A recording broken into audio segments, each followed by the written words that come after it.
anu karo sapa? Sinten meneh? Surkayu niku ora betah luwe. Oh, omong adol bagus ngono do kabeh ya iso. Aku gaweane ora cetha kok. Kula iki badhe menjahi Gatotkaca. Walah cangkem iki nek omong kok. Bengak-bengok kowe arep mateni Gatotkaca to si trasi. Kowe kok omong arep mateni Gatotkaca nyekel ndas garing ora jigos. Bedal pohong itu oyoi mubeng kok kemarimu jamak. Wis ngene wae. Kaya rasa dadak kok ki ana rembug. Bakune aku arep nyoba buta loro iki. Pun didelok pripun babare lakon? Iya. Swatama kula wonten dawuh mara metu njaba. Perintah napa para wadya wigati ngawat-awati lakuning Kalantaka Kalandaya Paramadha Wasilan. Tansah nembah kang pineji Sang Swatama sigra medal. Undang wadya bala mangko. Rumahat para ladya anambi dawuh ira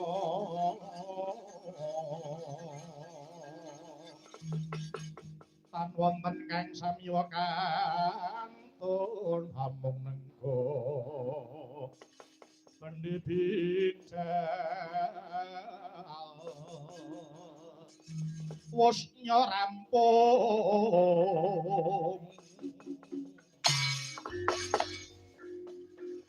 sang swatama ngenya dawuh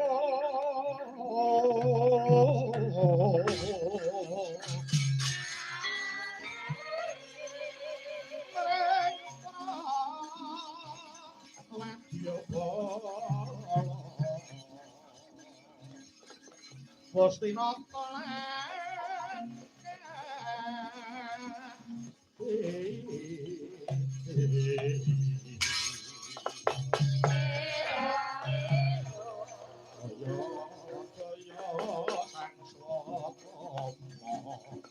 ora wuninga kepareng matur paman patih para wadya bala sampun sanapta ing gati sawega ing diri kabidalaken sewanci-wanci mboten badhe tundha bima. Iya syukur bagi sewu. Malah marwe metu maneh dadi pambantah ing laku Paramadha Wasilan. Enjing bidhal gumurus saking Astina Nagri.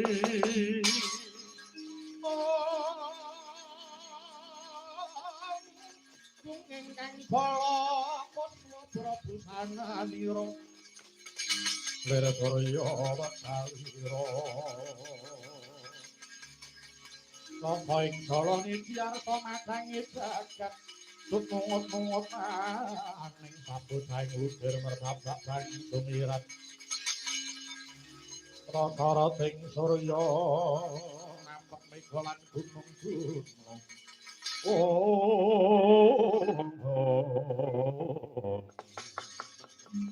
sampat sang Jawara prajurit bidhaling para kura ketika lumaris lampahira